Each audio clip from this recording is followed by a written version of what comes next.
Hi friends, welcome to Srikanth vlogs. ఈరోజు మన ముచ్చట వచ్చేసి మా విలేజ్కి అయితే డిప్యూటీ సీఎం అయితే వస్తుర్రు.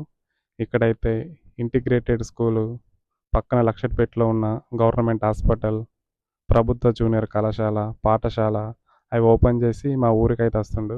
ఇక్కడ సోలార్ ప్లాంట్ కూడా ఏర్పాటు చేయడానికి సిద్ధంగా ఉంది. అసలు ఇక్కడ ఏం జరుగుతుంది అనేది చూడడమే ఈ వీడియోలో ముఖ్య ఉద్దేశం. చూద్దాం రండి లోపలికి వచ్చి.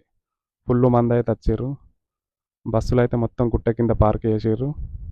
ఇప్పుడు చూద్దాం మరి ఎవరేం మాట్లాడతారు ఏంటి అనేది. ఇది వచ్చేసి దండపల్లి మండలం, మంచిర్యాల జిల్లా, తెలంగాణ రాష్ట్రం, రెబ్బన్పల్లి గ్రామం. మీ అందరి ప్రియతమ నాయకులు, మా అందరికీ ఆత్మీయ సోదరులు శ్రీ ప్రేమ్ సాగర్ రావు గారికి, కార్యక్రమానికి ముఖ్య అతిథులుగా విచ్చేసినటువంటి సోదర మంత్రివర్గ సహచరులు, ఈ జిల్లా ఇన్ఛార్జి మంత్రివర్యులు శ్రీ జూపల్లి కృష్ణారావు గారికి, సోదరులు వైద్య ఆరోగ్య శాఖ మంత్రులు శ్రీ దామోదర, ఐటీ ఇండస్ట్రీ శాఖ మంత్రులు శ్రీ దుద్దిల్ల శ్రీధర్ బాబు గారికి, జిల్లా కాంగ్రెస్ కమిటీ అధ్యక్షురాలు, ఈ ప్రాంత ప్రజల పట్ల అమితమైనటువంటి ప్రేమని, అభిమానాన్ని చూపెడుతూ పనిచేస్తున్నటువంటి జిల్లా కాంగ్రెస్ కమిటీ అధ్యక్షుడు, మినిమం వేజెస్ బోర్డు చైర్మన్ మిత్రులు జనక్ ప్రసాద్ గారికి, అట్లాగే గిరిజన కార్పొరేషన్ చైర్మన్ కోట్నాగ్ తిరుపతి గారికి, స్థానికంగా ఉన్నటువంటి ఇరు మార్కెట్ కమిటీల చైర్మన్ల మిత్రులకి, కార్యక్రమానికి ఇక్కడికి విచ్చేసినటువంటి ఇతర ప్రజాప్రతినిధులకి, అనేక గ్రామాల నుంచి ఈ ప్రాంత అభివృద్ధిలో పాలు పంచుకోవటానికి శ్రీ ప్రేమ్ సాగర్ రావు గారు ఇచ్చినటువంటి పిలుపు మేరకు కదిలి వచ్చినటువంటి సోదర సోదరీమణులారా, మీ అందరికి కూడా ముందుగా నా హృదయపూర్వకమైనటువంటి నమస్కారాలు తెలియజేస్తా ఉన్నాం. పచ్చని అడవులు, పరిశ్రమలు, బొగ్గుబాయిల నిండా నల్ల బంగారం, పొలాల నిండా తెల్ల బంగారం, అమితమైనటువంటి ప్రజాసేవ చేయాలనేటువంటి అత్యంత ప్రజాదరణ కలిగినటువంటి ప్రేమ్ సాగర్ రావు గారు లాంటి నాయకుడు ఉన్నటువంటి మంచిర్యాల జిల్లా అంటే అమితమైనటువంటి ప్రేమ మా అందరికీ ఉంది. ఇదే ప్రాంతంలో ఆనాటి రాచరిక పోరాటంతో ప్రజల్ని ఇబ్బంది పెడుతూ, రాష్ట్రాన్ని దోపిడీ చేస్తూ, సంక్షేమం అనేదానికి అర్థం లేకుండా పాలన చేస్తున్నటువంటి ఆనాటి టీఆర్ఎస్ ప్రభుత్వాన్ని ఎదిరించి ప్రజాస్వామ్యంతో కూడినటువంటి ప్రభుత్వాన్ని తీసుకొని రావాలనేటువంటి ఆలోచనతో ఆనాడు పీపుల్స్ మార్చ్ పాదయాత్రతో ఈ ఆదిలాబాద్ జిల్లా నుంచి పాదయాత్ర మొదలుపెట్టినప్పుడు అడుగులో అడుగు వేసుకుంటూ నాతో కలిసి నడిచినటువంటి అశేషమైనటువంటి ప్రజానికాన్ని, వారి గుర్తుల్ని ఇప్పటికి కూడా పచ్చగా మనసుల్లో తేలియాడుతూనే ఉంది. మీ అందరికి కూడా ఈనాటి ఇందిరమ్మ ప్రభుత్వం తీసుకొని రావడానికి నేను చేసినటువంటి కృషిని ఎప్పటికీ మర్చిపోలేమన్న సంఘటన కూడా ఈ సందర్భంగా మీ అందరికీ మనవి చేస్తా ఉన్నాం. ఆదిలాబాద్ జిల్లాకి అత్యంత ప్రత్యేకమైనటువంటి ప్రాధాన్యత ఈ రాష్ట్రంలో ఉందని చెప్పడానికి ఎటువంటి సందేహం లేదు. ఈనాడు ముఖ్యమంత్రిగా ఆనాడు రాష్ట్ర కాంగ్రెస్ కమిటీగా ఉన్న శ్రీ రేవంత్ రెడ్డి గారు ఇదే ఆదిలాబాద్ జిల్లాలో ఆనాడు భారీ బహిరంగ సభ పెట్టి పెద్ద ఎత్తున శంఖారావు పూరించినటువంటి సంగతి కూడా మీ అందరికీ తెలిసిందే. ఇదే ఆదిలాబాద్ జిల్లా నుంచి పీపుల్స్ మార్చ్ పాదయాత్ర సిఎల్పి లీడర్ గా ఇక్కడ నుంచే మొదలుపెట్టినటువంటి విషయం కూడా మీ అందరికీ తెలిసింది. ఈ ఆదిలాబాద్ జిల్లానే ఆనాడు రాష్ట్రంలో కాంగ్రెస్ పార్టీ రావాలని, కాంగ్రెస్ పార్టీ ద్వారానే అనేక ప్రజా సంక్షేమ కార్యక్రమాలు జరుగుతాయని, ప్రజలకి నిజమైనటువంటి సేవ కలుగుతుందని ఆలోచనలు రగిలించి నడిపించినటువంటి ఇక్కడ ప్రజానికం ఈనాటి ఇందిరమ్మ ప్రభుత్వానికి అత్యంత నమ్మకస్తులు, అత్యంత ప్రేమతో కూడినటువంటి ప్రజానికం అని చెప్పి ఈ సందర్భంగా మీ అందరికీ మనం చేస్తా ఉన్నాం. మిత్రులారా, ఆనాడు ఏ వాగ్దానాలైతే ఈ రాష్ట్ర ప్రజానికానికి చేశామో, చేసినటువంటి ప్రతి వాగ్దానాలను కూడా ఈనాటి ఇందిరమ్మ ప్రభుత్వం ఒక్కొక్కటిగా చేసుకుంటూ పెద్ద ఎత్తున ఈ రోజు మీ ముందుకు వస్తా ఉంది.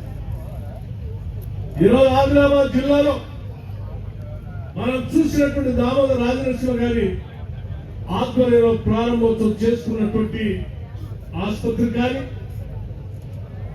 లేకపోతే ప్రేమ్ సాగర్ రావు గారు దగ్గరుండి రాష్ట్ర ప్రజానికానికి పేద బడుగు బలహీన వర్గాలకు సంబంధించిన పిల్లలు చదువుకున్నటువంటి పాఠశాలకు సంబంధించి ఒక మోడల్ స్కూల్ గా నిర్మాణం చేసినటువంటి సంగతి కానీ,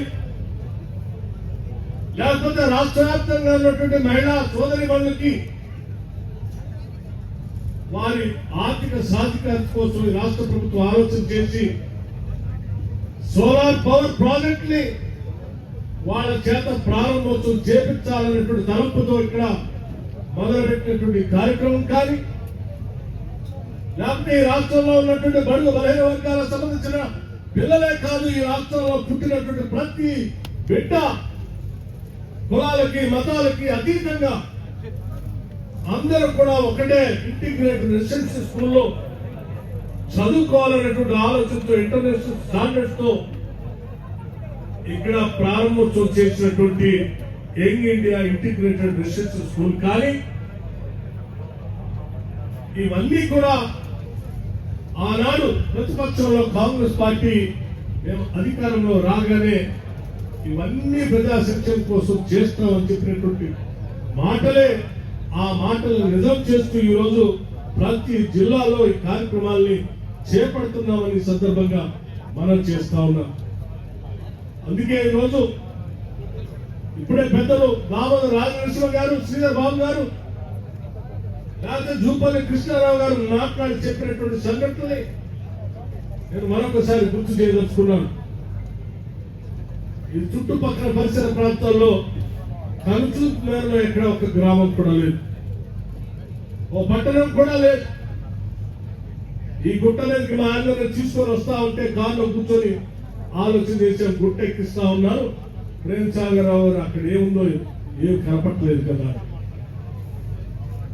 ఆ ఘాట్ రోడ్డు మీద తీసుకొని వస్తా ఉంటే ఎక్కడికో అడవిలో తీసుకొని పోతున్నారు అన్నట్టు ఆలోచన కలిగింది. కానీ ఒక్కసారి గుట్ట ఎక్కిన తర్వాత చూస్తే గుట్ట నిండా 1,00,000 మందికి భయపడి ఉన్నటువంటి ఈ ప్రజానికాన్ని చూస్తా ఉంటే నిజంగా ఆశ్చర్యంగా,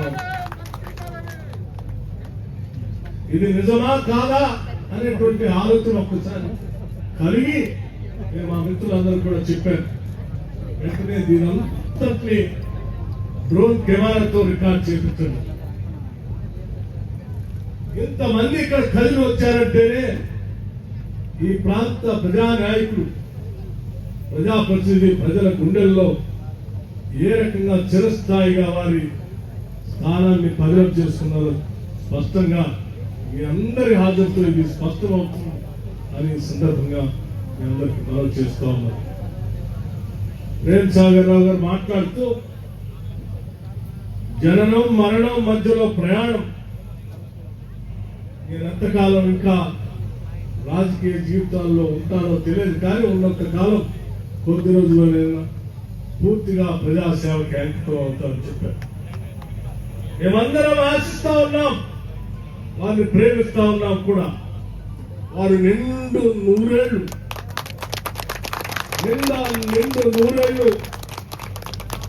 ఈ ప్రాంత ప్రజలకు సేవ చేయాలని, మీ ద్వారా అనేక దశాబ్దాలుగా వెనుకబడి ఉన్నటువంటి ఆదిలాబాద్ జిల్లా అభివృద్ధి చెందాలని, ఆనాడు ప్రతిపక్షంలో ఉన్నప్పుడు మీరు శ్రీ మల్లికార్జున ఖర్గే గారు ఏప్రిల్ 14, 2023 నాడు జరిగినటువంటి భారీ బహిరంగ సభలో కూడా మీరు ఆ రోజు చెప్పారు. దశాబ్దాలుగా వెనుకబడి ఉన్నటువంటి మా ప్రాంతం తప్పనిసరిగా భవిష్యత్తులో కాంగ్రెస్ పార్టీ ఇక్కడ అధికారంలోకి వస్తుంది, వచ్చిన తర్వాత మా ప్రాంత అభివృద్ధి కోసం అడిగినంత మీరు చేయాలి అని మీరు అడిగినటువంటి మాటలు ఇప్పటికి కూడా మా అందరికి గుర్తున్నాయి. తప్పనిసరిగా మీరు అడిగినటువంటి ప్రతి అభివృద్ధి కార్యక్రమాన్ని తప్పనిసరిగా రాష్ట్ర ముఖ్యమంత్రి రేవంత్ రెడ్డి గారితో సహా నేను నా మంత్రివర్గ సహచరులంతా ఆదిలాబాద్ జిల్లా బాగా అభివృద్ధి చెందాలని, మంచిర్యాల జిల్లా బాగా అభివృద్ధి చెందాలని, తప్పనిసరిగా ఈ ప్రాంత అభివృద్ధి కోసం ప్రత్యేకంగా దృష్టి సారిస్తామని కూడా ఈ సందర్భంగా ఈ సమావేశం నుంచి వారికి తెలియజేస్తా ఉన్నాను.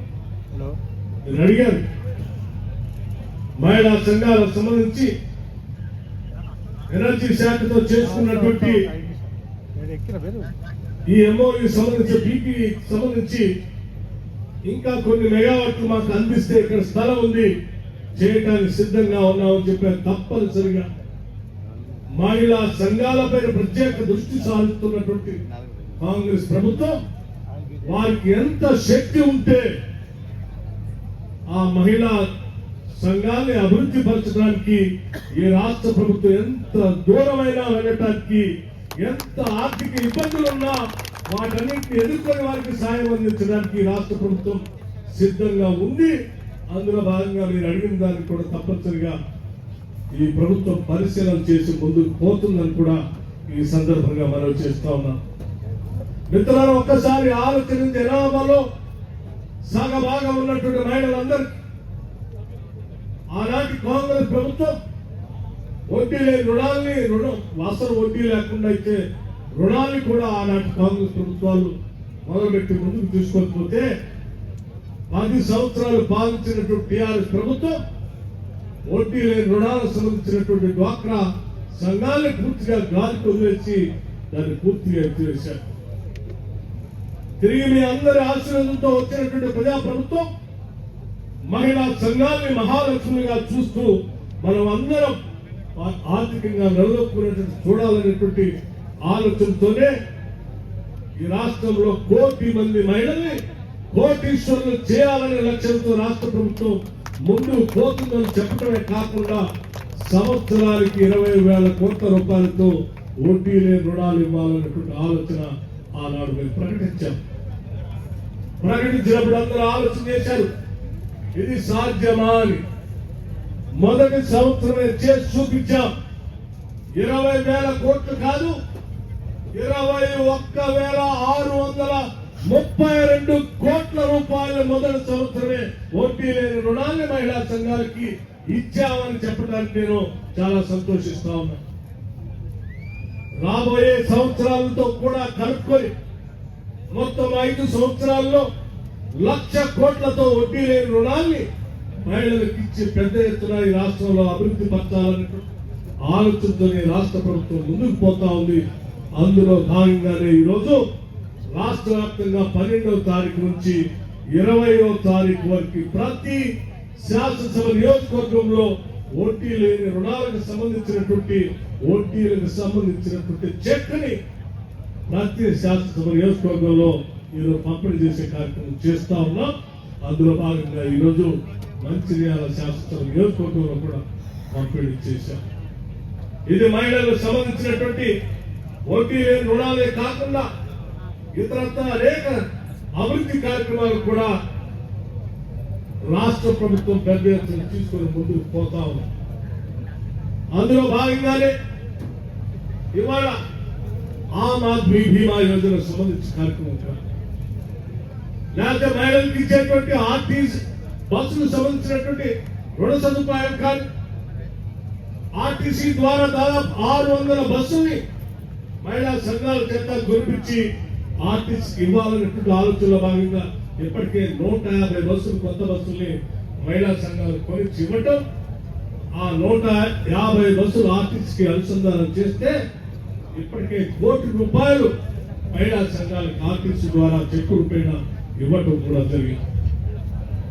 మిగతా 450 బస్సులు కూడా త్వరితగతిన మహిళా సంఘాలకు రాష్ట్ర వ్యాప్తంగా ఇచ్చి ఆర్టీసీ బస్సుల ద్వారా వాళ్ళకి ఆదాయం వచ్చేటట్లు చేసే కార్యక్రమాలు చేస్తా ఉన్నాం.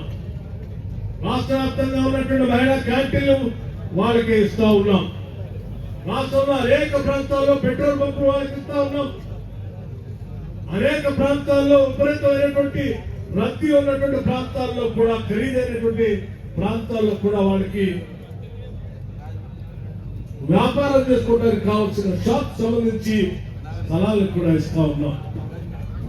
రాష్ట్ర వ్యాప్తంగా ప్రతి శాసనసభ నియోజకవర్గంలో మైక్రో ఇండస్ట్రియల్ పార్క్స్ పెట్టి మేము ఇచ్చేటువంటి వడ్డీ లేని రుణాల చేత వాళ్ళు వ్యాపారాలు చేసుకోవడానికి, చిన్న చిన్న పరిశ్రమలు పెట్టుకోవడానికి కావాల్సినటువంటి మైక్రో ఇండస్ట్రియల్ పార్క్స్ కూడా ప్రత్యేకంగా మహిళల కోసం ఏర్పాటు చేసేటువంటి కార్యక్రమాన్ని రాష్ట్ర ప్రభుత్వం తీసుకొని ముందుకు పోతాం. మహిళలతో పాటు రైతు భరోసా కింద నిన్నగాక మొన్ననే కేవలం 9 రోజుల్లో 9,000 కోట్ల రూపాయలు, దాదాపు 70 లక్షల రైతు కుటుంబాలకు 9 రోజుల్లో 9,000 కోట్ల రూపాయలని వారి అకౌంట్ లో వేసినటువంటి సంగతి కూడా మీ అందరికీ తెలిసింది. ప్రభుత్వం అధికారంలో రాగానే 21,000 కోట్ల రూపాయలు రుణమాఫీ కింద వారికి ఇచ్చాం.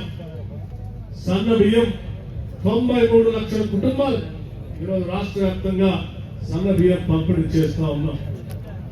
అదే 93 లక్షల కుటుంబాలు 10 లక్షల రూపాయల వరకు ప్రతి కుటుంబం సంవత్సరంలో ఏ ఆసుపత్రికి వెళ్ళినా వైద్యం చేయించడానికి పనికొచ్చేటువంటి ఆరోగ్యశ్రీ కార్డు ఇచ్చాం. అట్లాగే రైతాంగ సోదరులందరికీ ఇన్సూరెన్స్ కట్టాం. రిలీఫ్ మెజర్స్ అని చెప్పి పంట నష్టపోయినటువంటి కుటుంబాలందరికీ పంట నష్టాన్ని అంచనా వేసి వాళ్ళకు కావాల్సినటువంటి డబ్బులు కూడా చెల్లించాం. 29 లక్షల పంప్ సెట్లు, వ్యవసాయ పంప్ సెట్లు ఉంటే 29 లక్షల పంప్ సెట్లకి ఇప్పటికే దాదాపు 17,000 కోట్ల రూపాయలు రాష్ట్ర ప్రభుత్వం రైతాంగ సోదరుల కోసం విద్యుత్ శాఖ నిధులు చెల్లించి, పవర్ సబ్సిడీ కింద ఆ నిధులతో పాటు పేద బడుగు బలహీన వర్గాలకు సంబంధించిన కుటుంబాలు 200 యూనిట్ల వరకు ఉచిత కరెంట్ ని ఈరోజు రాష్ట్ర వ్యాప్తంగా ఇస్తా ఉన్నాం. దాదాపు 51 లక్షల కుటుంబాలు ఈరోజు దాన్ని పొందుతా ఉన్నాయి. చేయూత పథకాన్ని అందిస్తున్నాం. ఇందిరమ్మ ఇళ్ళు, ఒక్కొక్క ఇల్లు 5 లక్షల రూపాయలతో ఈరోజు 4.5 లక్షల ఇళ్ళు ఒకటేసారి మొదలుపెట్టి 22,500 కోట్ల రూపాయలతో ఈరోజు రాష్ట్ర వ్యాప్తంగా ఇందిరమ్మ ఇళ్ళు మొదలుపెట్టాం. అట్లాగే మహాలక్ష్మి రాష్ట్ర వ్యాప్తంగా ఆర్టీసీ బస్సులు ఉచితంగా మహిళలంతా తిరిగేటువంటి కార్యక్రమాన్ని చేపట్టాం. గృహజ్యోతి కింద మనం ఇచ్చేటువంటి కార్యక్రమంలో మాకు 500 రూపాయలకే గ్యాస్ సిలిండర్లు ఇస్తా ఉన్నాం. అట్లాగే ఈరోజు కళ్యాణ లక్ష్మి, షాదీ ముబారక్ ఆనాటి ప్రభుత్వాలు మొదలుపెట్టిన దాన్ని కొనసాగిస్తూనే అదనంగా ఇంకొక 55,000 కోట్ల రూపాయలు సంవత్సరానికి సంక్షేమ కార్యక్రమం కింద ఈ రోజు రాష్ట్ర ప్రభుత్వం ప్రజానికం కోసం ఖర్చు పెడుతుందని మీ అందరికీ సవినయంగా మనవి చేస్తూ, ఆదిలాబాద్ జిల్లా ప్రజానికానికి ప్రత్యేకంగా ఒక కార్యక్రమాన్ని తీసుకోవాలనేటువంటి ఆలోచన కూడా ఈ రాష్ట్ర ప్రభుత్వానికి ఉంది. గతంలో ముఖ్యమంత్రి రేవంత్ రెడ్డి గారు, ఇరిగేషన్ శాఖ మార్చులు ఉత్తమ్ కుమార్ రెడ్డి గారు, ఈ రాష్ట్ర ప్రభుత్వం, ఈ ప్రాంత ప్రజలు కోరినటువంటి డాక్టర్ బాబాసాహెబ్ అంబేద్కర్ ప్రాణహిత చేవెళ్ల ప్రాజెక్ట్ ని తిరిగి మొదలు పెడతాం. ఈ ప్రాంత ప్రజలకు ఆ నీళ్లు అందించేటువంటి కార్యక్రమాన్ని చేపడతామని కూడా ఈ సందర్భంగా మనం చేస్తా ఉన్నాం. ఈ రాష్ట్రంలో ఏ పేదవాడు కూడా ఇల్లు లేకుండా ఉండటానికి వీల్లేదు. ఏ పేద బిడ్డ కూడా ఇంటర్నేషనల్ స్టాండర్డ్స్ లో దొరికేటువంటి విద్యకి దూరంగా ఉండటానికి వీల్లేదు. ఏ మహిళ కూడా ఆర్థిక పరంగా ఇబ్బందులు పడుతూ అవమానాలు పడటానికి వీల్లేదు. ఏ రైతు కూడా తన పెట్టుబడి లేదని బాధపడటానికి వీల్లేదు. చదువుకున్నటువంటి ప్రతి విద్యార్థికి ఏదో రకమైనటువంటి ఉద్యోగమో లేకపోతే సెల్ఫ్ ఎంప్లాయ్మెంట్ ద్వారా రాజీవ్ యువ వికాసం ద్వారా జరిగేటువంటి కార్యక్రమాన్ని అందించాలి అనేటువంటి ఆలోచనతో ముందుకు పోతా ఉన్నాం. ఈ ప్రాంతంలో ఉన్నటువంటి ఆనాటి కాంగ్రెస్ ప్రభుత్వాలు ఇచ్చినటువంటి ROFR పట్టాలు, పోడు భూముల పేరు మీద ఇచ్చినటువంటి పట్టాల్లో వ్యవసాయం చేసుకుంటా ఉంటే కరెంటు లైన్ లేకనో లేకపోతే పంట పండించుకుంటే పడుతున్నటువంటి ఇబ్బందులు మనం గతంలో చూసాం. అటువంటి పరిస్థితి లేకుండా ఉండటం కోసం ఈనాటి ప్రభుత్వం ప్రజాప్రభుత్వం ఒక ఆలోచన చేసి ఇందిరా సవర గిరి జల వికాసం 6,70,000 ఎకరాలు మనం పట్టాలు ఇచ్చాం. ఆ ఇచ్చినటువంటి పట్టా భూములన్నిటికీ కూడా ఇందిరా సవర గిరి జల వికాసంతో సోలార్ పంప్ సెట్లు, sprinklers, drip irrigation, plantation, avocado, palm oil, bamboo లాంటి ప్లాంటేషన్ తో పెద్ద ఎత్తున ఇచ్చే కార్యక్రమాన్ని కూడా చేపడుతున్నామని చెప్పి మీ అందరికీ సవినయంగా నేను మనవి చేస్తూ, ఈ ప్రభుత్వం మనది, ప్రజా ప్రభుత్వం. ప్రజల కోసమే ప్రతి రూపాయిని పోగేస్తున్నాం. పోగేసిన ప్రతి రూపాయిని ప్రజల కోసమే ఖర్చు పెడతాం. ప్రజా సంక్షేమం కోసమే ఆలోచన చేస్తామని చెప్పి మీ అందరికీ మనవి చేయటమే కాకుండా మిత్రులు సోదరులు ప్రేమ్ సాగర్ రావు గారు అడిగినటువంటి ఇక్కడ స్థానికంగా అడిగినటువంటి కార్యక్రమాలు, ఉదాహరణకి సోలార్ పవర్ ప్లాంట్, ఇంకోటి మీరు లిఫ్ట్ ఇరిగేషన్ సంబంధించి అడిగారు. నిజమే, ఆనాడు దండపల్లి పరిసర ప్రాంతాల్లో తిరిగినప్పుడు ఆనాడు లిఫ్ట్ ఇరిగేషన్ కార్యక్రమాలు కావాలని అడిగారు. ఇప్పటికే ప్రపోజల్స్ ఉన్నాయి, ఇరిగేషన్ మంత్రి గారి దగ్గర ఉండే వాటిని కూడా శాంక్షన్ చేస్తామని చెప్పుకో కాకుండా టూరిజం ప్రాజెక్టు సంబంధించి కూడా ఈ ప్రాంతం బాగా అనువైనటువంటి ప్రాంతం కాబట్టి ఆ టూరిజం సంబంధించినటువంటి ప్రాజెక్టు కూడా శాంక్షన్ చేస్తామని చెప్తూ మీ అందరికీ ఒక్కటే మాట చెప్పదలుచుకున్నాను. మంచిర్యాల శాసనసభ నియోజకవర్గం మా అందరికీ సంబంధించిన శాసనసభ నియోజకవర్గం.